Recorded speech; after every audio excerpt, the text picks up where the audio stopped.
these like tears in her eyes because she couldn't believe I was saying it officially. And I loved things like Macross when it came out. That changed the way I looked at animation entirely because I mean, there's so many.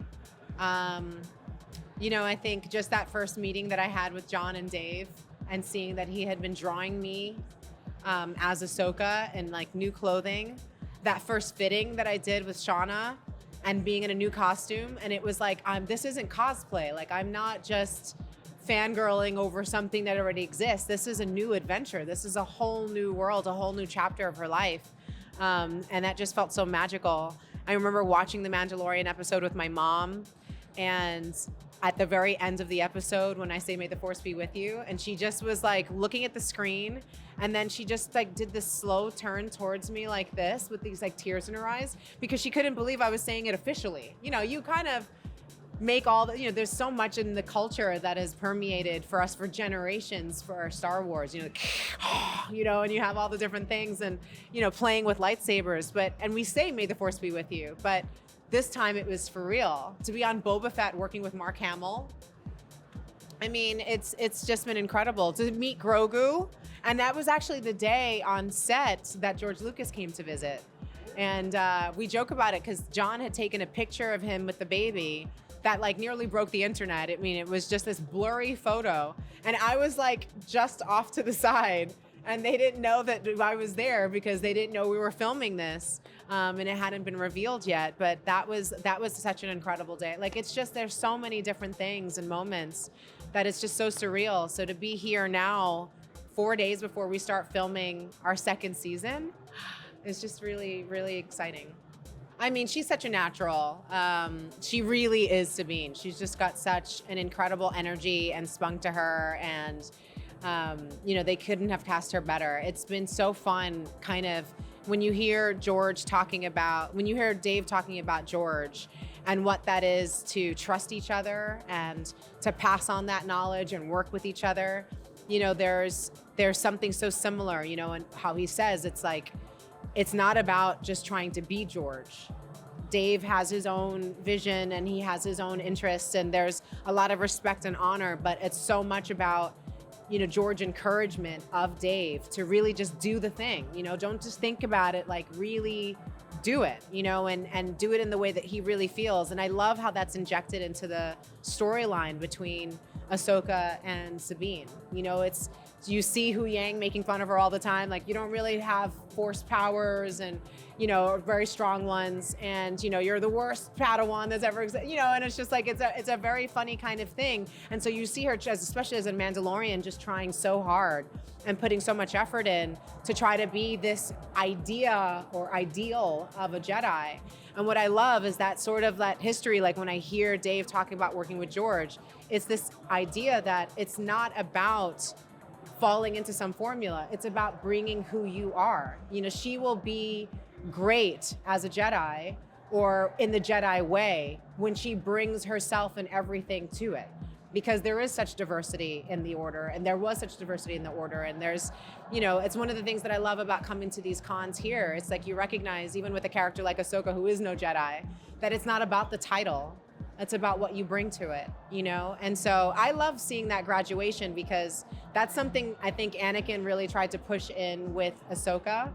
But that wasn't always exactly what Anakin got from Obi-Wan, you know what I mean? I think it was, you got to see some of these conflicts and challenges between these master and apprentices. And you could see that she's really learned from that to go from the very get, just be who you are, and that will be more than enough. And that's a really, I think, important message to today, where people just try so hard with the impressions of other people that it's not about them, it's about your own particular journey. And that's I think really incredibly relevant today. Oh my gosh, it was really incredible. We still haven't finished reading all the episodes. I still don't know how it ends. He hasn't told us all the things. But we got to go into the war room where he had all the little figurines and the sets all set up, and he's been showing us all of the beautiful designs, and you know, it's been so great getting the cast together and doing table reads, and you know, it's amazing because we have so much to build on, you know, not only just from, these previous episodes from different shows and from the animation. But from the first season, we did so much in kind of laying that foundation of these characters' relationships, and now we get to kind of just like really jump in and hit the ground running, and you really hear like, we're gonna have a war in Star Wars, and it's like he's already revealed it. Thrawn and Akbar are going at it. We get to see, Hera and Ezra working together. We get Zeb. We get to kind of continue to grow this relationship between Master and Apprentice with Ahsoka and Sabine. Hayden's coming back, so it's like she still has that condition and position with him, and it's really exciting to see what can come next. So this particular season's going to be incredibly cinematic. It's going to be, we're in different galaxies, and I think it's already from what they've shown us just gets me so excited because it's so beautiful, and it's going to be really fun. I think it's interesting now that we saw so much healed between them in the previous season. The fight that they had in the World Between Worlds was really incredibly revealing. It's one of the things that folks really want me to sign the most these days is I Choose to Live, because he really forces that choice out of her. And it's a moment that I really love and I remember the fan speculation online when she leans in after disarming him and she's got his saber, and she does it with intensity. She did not want to fight him, and he forces her hand and he pushes her through all of these memories that are really traumatic. I mean, you think about how young she was in the Clone Wars, and and the pressure and the intensity of it. And when she disarms him and she comes to him, you see this moment where her eyes glow red. And a lot of folks were in the saying, was that just her contacts, or was that on purpose? But I think it was important to show as good and loyal and, I think brilliant that, the character of Ahsoka is, that feels so infallible. She's not, and those vulnerabilities that, Anakin fell prey to are ones that she could just as easily. And I think that was what was so interesting watching her in Boba Fett and in Mandalorian, and how reticent she was to mentor Grogu, because she saw what his potential capacities were and she was not ready yet. And so I'm very excited for what we get to do in season 2, because we've graduated to something else now.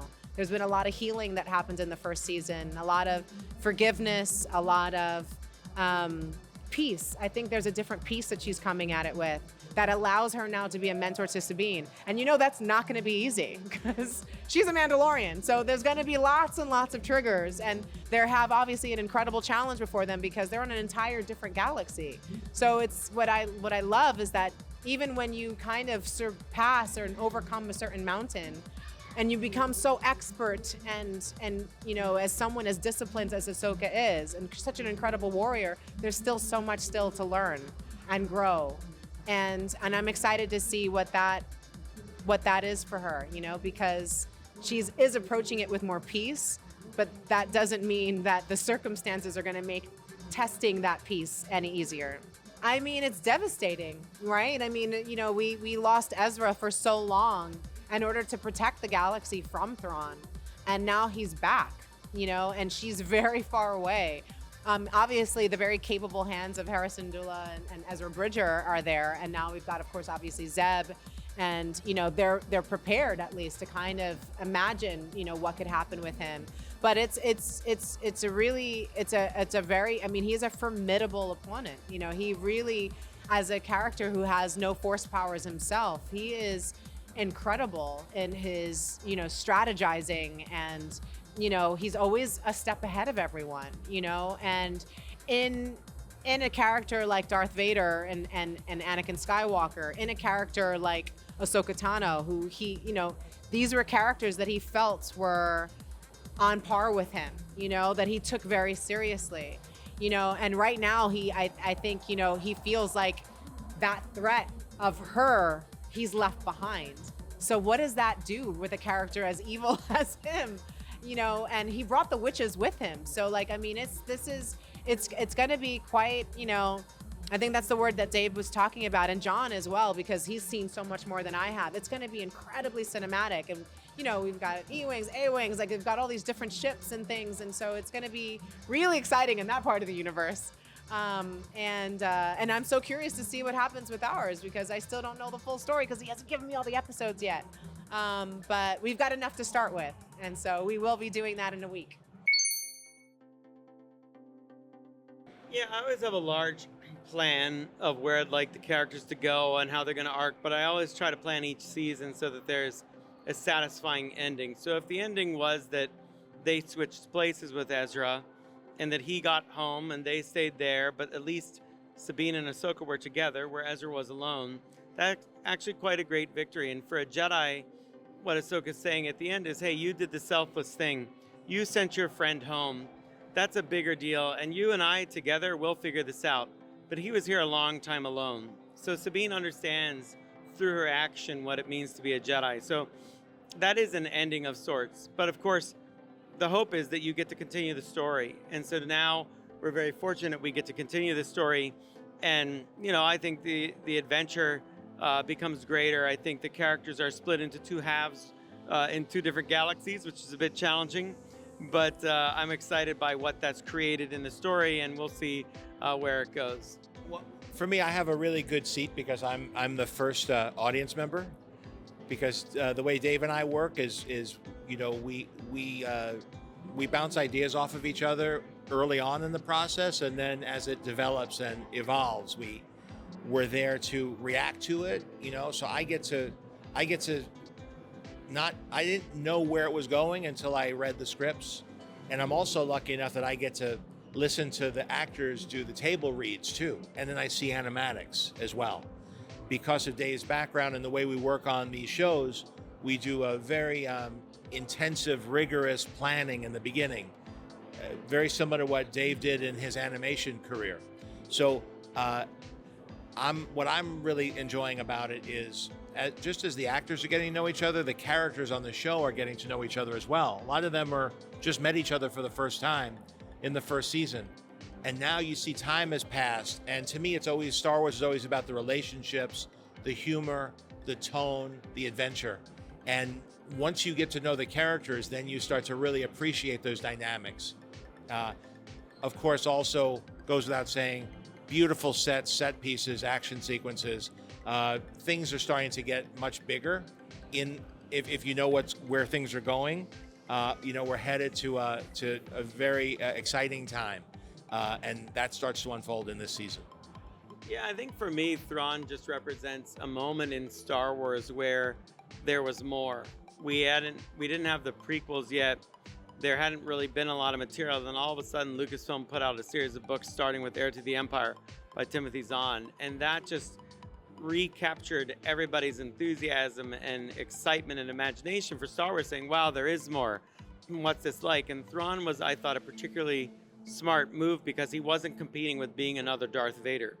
He was a military commander, but he had no abilities with the Force. He was very almost Sherlock Holmes-like in an evil way, calculating, studying.